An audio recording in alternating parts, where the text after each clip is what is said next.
To stay with this team. It's a great organization. It's Alabama.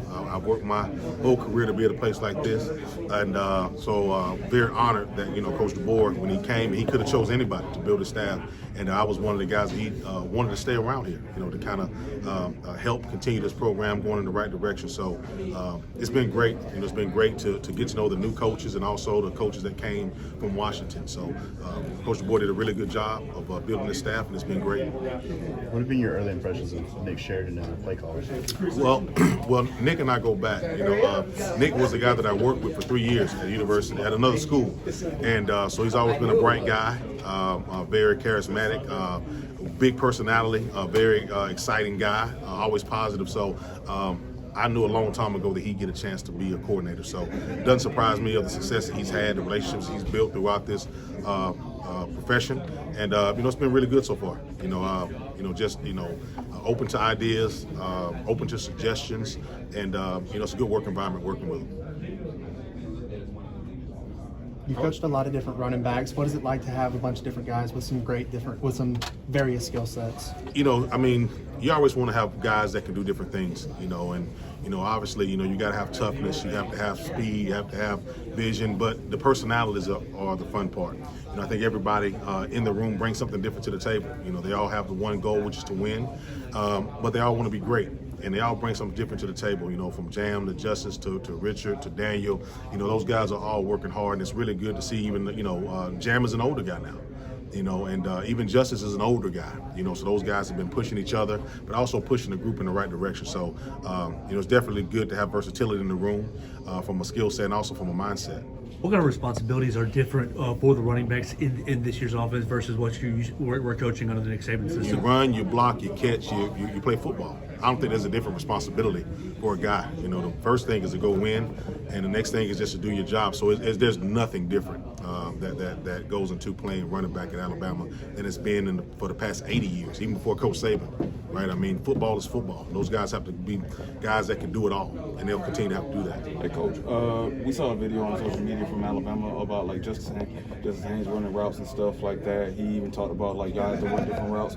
What are some of the things that y'all working on within the past game where they have to show the versatility of those different type of routes? Yeah, well, I think if you look at the NFL game right now, man, it's about touches. Some of the better backs in the league right now are McCaffrey, Alvin Kamara, even Jamir. The success he's had this year. It's not just about running the ball. You have to be a guy that can trust your hands and they can put you in space. Because that's what the game is. So. Just allowing these guys to be free, lining them up in empty, motion those guys in and out of the backfield, just trying to create some fun spots for those guys to be in, where every day is constantly learning something new. So I think that's the challenging thing that I think those guys have really responded to is hey, we want to be versatile. We want to show that we can do more than just one thing, because now you can't just be a runner. You have to be a guy that you can find different ways to get touches for that guy also. Players, Greg Byrne, they've mentioned that they came in and told Kalen to not be Nick Saban, to be Kalen. How have you seen him kind of have embraced that individuality? I only know one person. I know Coach DeBoer. When he came in the first night, when he took the job, that's who he's been. So I haven't seen another side of him. And I think that's what you have to do. You have to be yourself. And nobody's trying to recreate anything or anyone. And that's what I think the kids have respected, that Coach DeBoer is a winner. He's won everywhere he's been. And as long as you're a winner, these kids respect it no matter what your name is, first name or last name. And he's been true to himself. And I think those kids have done a great job of just allowing him to be him. And, that's what this program is built on. It's around a winning mentality. As long as you can walk through those doors and you show that that's what you're about, they accept it. You mentioned knowing what other guys on staff who now come in. That's how important, and how have you guys tried to build that kind of camaraderie and that connections within the staff before you guys enjoy going to the players? Well, that's important. We spend a lot of, the coaching staff spend more time together than we do with the players. So we're around each other a lot.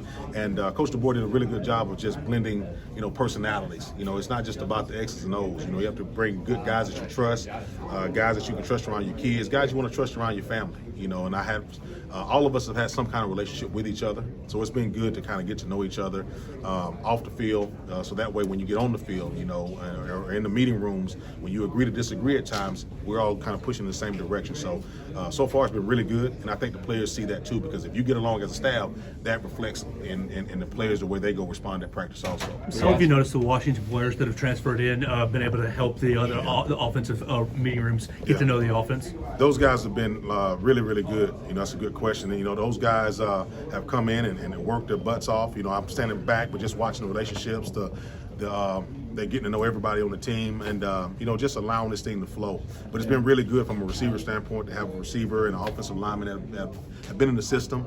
You can see guys asking those guys questions, but the cool thing is being in the cafeteria, different places around the building, just seeing those guys start to build relationships and just blend it, which has been really good to see. I'm sorry if you already asked about this, but justice really flashed in the Rose Bowl.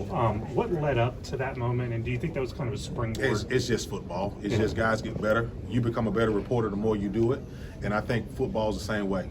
Kids get better the more they do it. And that was the last game of the year.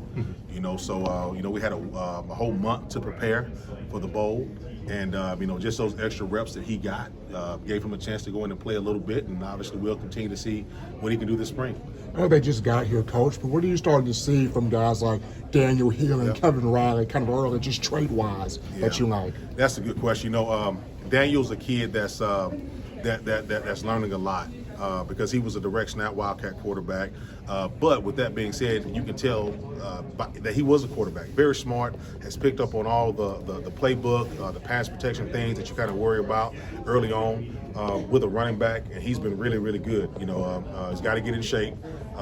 You can still see him thinking a little bit as he's out in the field, so he's still playing a little slow. But tough kid, willing. The fourth quarter program was really good to see him fight through some injuries that he was having, and I think that's when he earned some respect from his teammates, just to see that he's a young kid, really unaware a lot, but he's just working his tail off. So it's been really good. And obviously, Kevin's not here yet.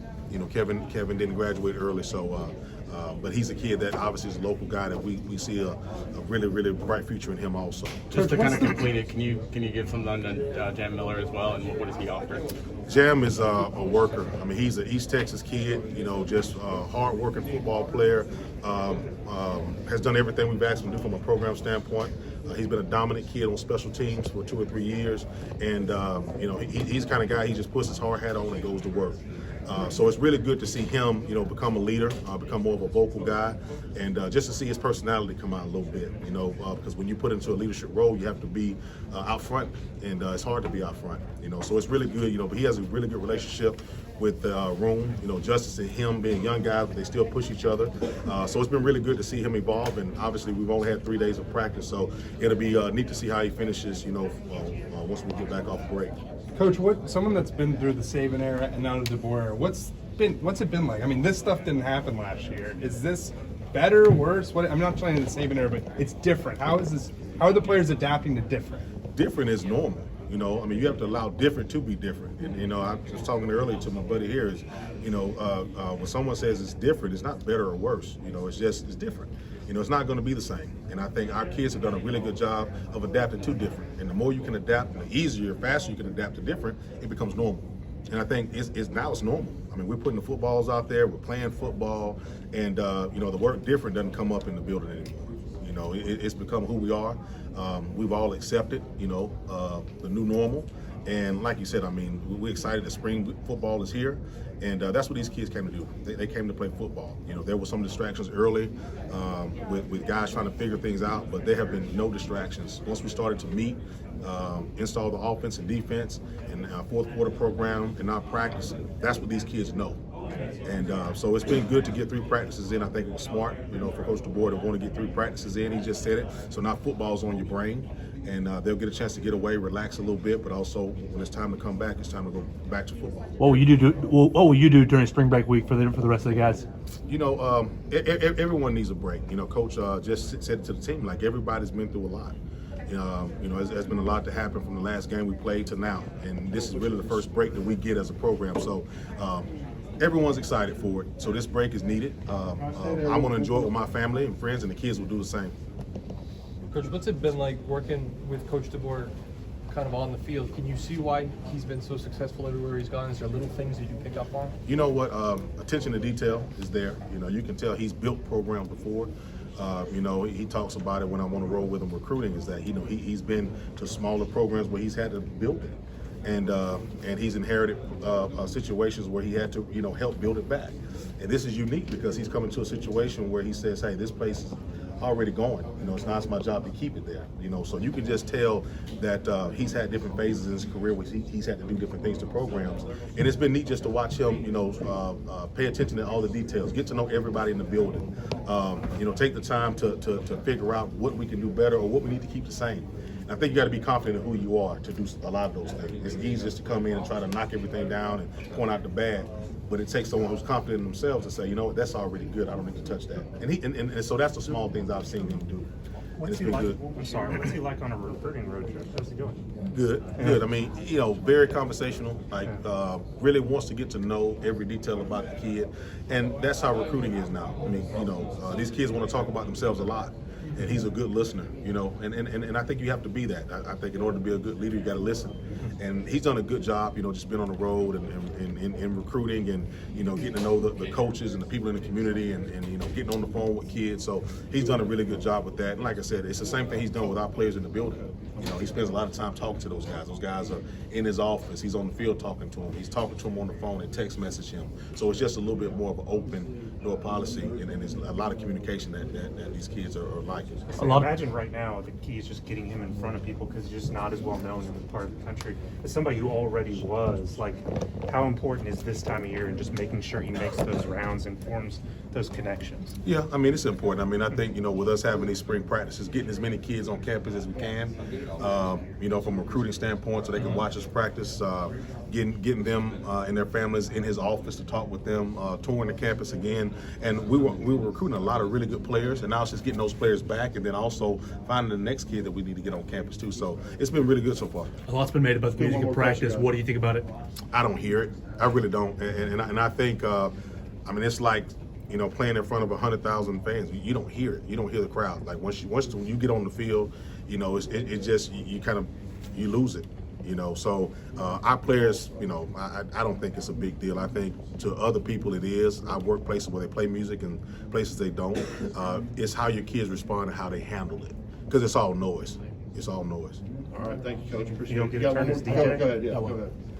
And so you don't get a turn as DJ? How does that work? No, man. I'm trying to make sure these guys get lined up and they're going the right direction. Go ahead. One more. Remember you during bowl prep, you said Richard Young was one of the most improved players in your room. How has he carried that momentum to this point? You know what, man? He's getting better every day. He's done a really good job of learning a new offense, and that's one of the things that's been neat. Like, these guys all started from zero, and they've worked their way up. So he's done a really good job so far. He's done a good job in pass protection. He's done a really good job of grasping the offense, understanding how he fits into concepts.